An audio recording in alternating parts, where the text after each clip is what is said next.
Thank you, Mayor Barrett. I think that was the perfect segue because our next topic is local government. So this was actually a wonderful moment for Mayor Barrett to remind us what the government is here for, which is not to create great places, but to make people's lives get better. And one of the ways to do that is by creating great places. I think that notion of people in place is something really important to keep in mind. Because sometimes when we talk about placemaking, we talk about it as if it's devoid of people, when in fact it's people that matter in a place, and we create better environments because we want to improve outcomes for people. So I think that's a good also frame to begin because that is also what government does. I think local governments have a variety of roles to play. I think we have sort of two interesting roles here, one from a planning department and one from an alderman. I'm gonna start with the planning department and then I'm gonna move over to Alderman Murphy. And we have Kimberly Driggins from the DC Office of Planning to get us started. And I think working in the planning department, part of your mandate is really to develop effective community engagement strategies in the planning process and make people sort of believe in the plans and come up with plans that are going to be both reflective of the community and driving people towards positive outcomes. And I think, arts-based strategies I know have played an interesting role in your work and have sort of changed in some ways how you've thought about planning work. So I'd love for you to talk a little bit about some of those projects and how the creative placemaking projects and how they've changed how you have thought about planning in DC. Okay. Good afternoon, everyone. I'm very happy to be here, and I've been having a great time. This is my first time in the city of Milwaukee, but it will not be my last. The creative placemaking work that our office is engaged in has been it's been a deeply rewarding experience for me personally, and as Liz said, it has actually changed how we do our neighborhood planning work in the office. The project that I'm going to talk about really today is our arts and culture temporiums. That was an ArtPlace funded project, and we were working in 4 neighborhoods. The neighborhoods were identified through previous planning work that our office was engaged in through our DC Creative Action Agenda, which looked at our creative economy, as well as some neighborhood small area plans that also called for arts and culture uses.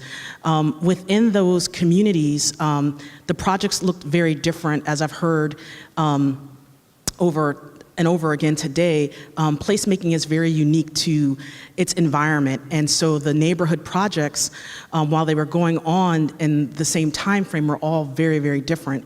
And one of the projects that you see behind me actually was in an area called Anacostia, which is in Southeast Washington. And the project was it was a catalytic project for us as well as the community. We partnered with Arch Development Corporation, a neighborhood economic development corporation with a focus on arts and culture, so that was very key for us. And our goal was to really transform the downtown of Anacostia through activating vacant and underutilized space. And the project lasted 3 months. It was pop-up, meaning we inhabited vacant and underutilized spaces on the commercial corridor for a 3-month period on the weekends with artists and artist work. We also had an opening and closing finale or kind of night party, and what you see behind you is really the kickoff where we had lights and illumination to really showcase the very best of what was happening in Anacostia. The impact has been, although this was a temporary project, all of them were sustainable impacts in the community. And how it's changed what we're doing is that now when we do our planning work, we are also building in early implementation because we're really understanding the power of actually doing something early on to show what the place or neighborhood can be through the planning framework. And that has kind of fundamentally shifted. We used to think about implementation after the planning process was complete, after the council had passed the plan.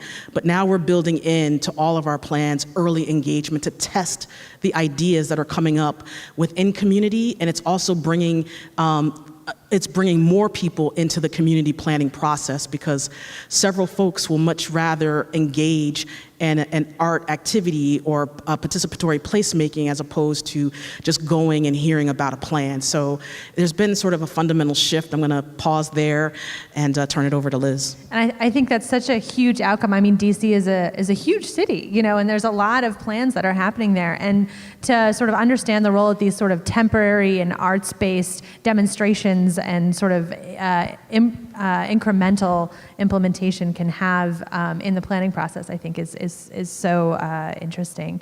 So we have 10th District Alderman Murphy with us. And as an alderman, I imagine that sort of nothing is more important to you than people feeling connected, engaged, attached, invested in their communities, where they live and where they work, and your community in particular, I'm sure. So how have arts-based strategies in your community and the city as a whole helped promote your agenda to improve the quality of life for your constituents? Well, in many respects, we've been doing creative placemaking for 20 years. We just never knew it was called that. And the reality is, I have my colleagues here on the council. Each one of them, in fact, have used creative placemaking in their districts. Alderman Terry Witkowski has called his district the Garden District. So he really wants his district to be representative of the garden of our community. Alderman Bauman has worked tirelessly for improvements on the Wisconsin Avenue corridor. Alderman Kovac has worked with the Romeo Association and with the new placemaking that is going on in the creation trails. And Alderman Perez in the 5th Ward has played a huge part with the Global Center. So each one of us recognize the importance that artists play a role in our own community. I have a perspective of a wide district and played a role with the development of Menominee Valley. So people in this room like Laura Bray and Peggy Taylor from the Arts Organization have incorporated art into the project, but more importantly, it's been a collaborative effort. We've worked very closely with businesses, with the neighborhood associations from the ground up, and working with artists from the very beginning. The whole concept of making sure that artists have a big role in the process so that their vision, their views, their input is heard, not from the top down where somebody comes up to and says, this is an idea. No, we want it to come from the base. We want to hear from the artists, and we want to hear from the community, because the arts and the cultural component is really the significant part that plays a role not only in the improvement of the community, but in the end run, it helps in the economic development opportunities. And we see right now in the city of Milwaukee, new organizations like New Milwaukee who are playing a key role promoting our city and talking about it as an exciting place to be. And that's partially, in many respects, due to the arts organizations that have played a key role in our economic development. And you know, I think it's interesting in conversations between government and constituents. You know, things can get very political and fraught and tension-filled. And I'd be interested to hear you both muse on how the arts as this sort of neutral dialogue-promoting force can help to create an environment in which people can talk about issues and think about the future. And this is a leading question. Well, you know, I don't think arts should play a role of trying to calm people. In fact, arts should, quite honestly, instill passion. It's good when people say they hate that piece of artwork. They say, oh, God, that's the ugliest thing I've ever seen. The reality is that you want to have passion. The reason people get into arts is because of passion. And so we want passionate people care about what they're looking at and what they feel and why they like being in that location. So having conflict, especially with the arts, is not a problem for me. We do want to get to certainly a situation where people feel that they own this piece and they own this space, and they feel that this is why they want to be there. But arts in itself, you know, historically, if you look at it, you know, times change with people's perceptions of art. And the reality is we want to make sure that the art, as you stated in your original comments, you know, art plays a key role in your community. Great. Arts has really been a uniter in the neighborhoods that we've worked in. It's actually, for us, or for me, it's a much easier conversation to have than affordable housing, say, or gentrification. We found that arts and culture has really brought different segments of the community together, working on something, a shared vision for the community. So we have definitely found a lot of community building aspects to the work that we've done, and it's been a very nice. I'm not going to always say it's been, the conversations can get intense, and we definitely have, what is art, and there's some subjectivity involved, but in terms of the community building process, it's been a healthy exchange, and it's definitely brought various segments of the community together, and seeing the final product. And for us, it's not really these sculptures. It's really more around kind of events-based or participatory placemaking. So there's a real kind of do-it-yourself element to a lot of the creative placemaking projects my office has been engaged in. And we sort of differentiate ourselves from our sister agency, our Arts and Humanities Commission, which tends to do the commissioned pieces. And we work collaboratively. I think we complement one another well, but we try to stick to kind of what we do best, and we let our Arts and Humanities Commission do what it does best, and where we intersect, great, and we bolster each other's efforts. That's great. And then I think there's this really interesting issue in local government, and particularly sort of in the elected official space, but also in the planning space, around failure and risk, and how in government we are able to or not able to take risks and sort of sustain failures. And the arts, I think, and again, this is another leading question, I think the arts play have a sort of interesting ability to serve as a laboratory where failure and risk are a little more acceptable than some other arenas. So have you found that to be true? And in what ways have you sort of seen that play out? Well, we have recently an example of that. It was Swing Park. It's not far from here. It's under the Marsupial Bridge, in which a young man basically put up a large number of swings in the park. And it was a place where, quite honestly, people were congregating and conducting criminal activity. Now all these swings were placed up in this park. Of course, there was no permits taken out for it. It was done over the middle of the night. The reality is not too many aldermen are doing that. Not too many citizens are out there doing things like that. It took some guts and took a little bit of a chutzpah to go out and do that. But the reality is the city didn't react in a negative way, which I think shows a big change over the years. Past years, we'd be out there with chainsaws cutting them all down. The reality is we recognize the community bought into it and said, you know what, we love this. We really think this adds value.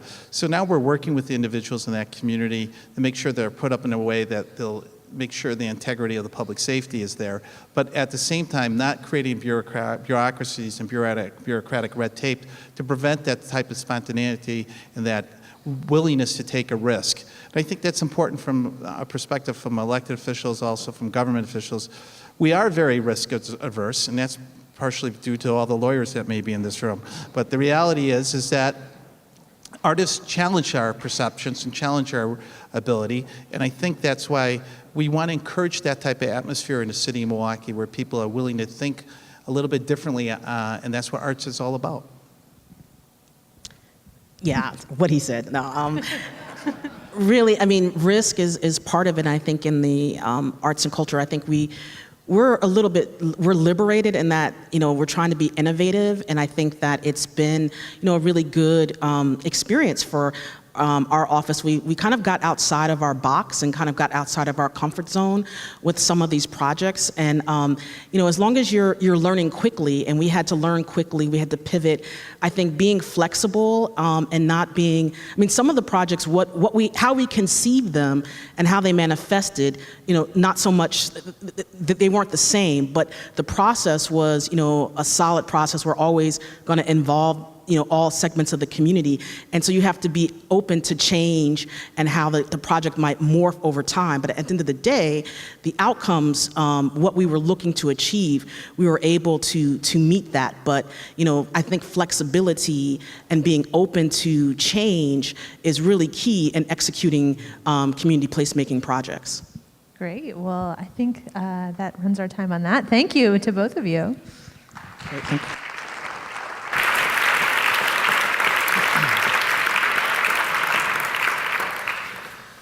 Islands of Milwaukee. The goal of Islands of Milwaukee are twofold. One, bring meaningful engagement to older adults living alone or underconnected to community, and make that a sustainable system.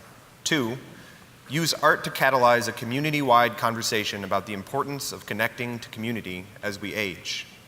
Can alternative institutions and organizations emerge from art that may help rethink outreach across multiple and diverse constituencies?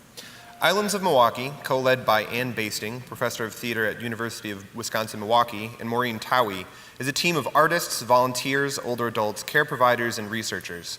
Partners include the Milwaukee County Department on Aging, Interfaith Older Adults Programs, South Shore Connecting Caring Communities, Sojourn Theater, and others.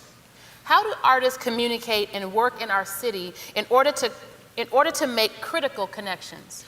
Art making is infused into every aspect of the project, including weekly radio segments on WUWM's Lake Effect, design and the question of the day cards and website, in-home visits with artists, The Crossings, a street performance designed to make Milwaukee a city that sees and stops for pedestrians in May 2014, and a culminating exhibit and performance at City Hall in September 2014.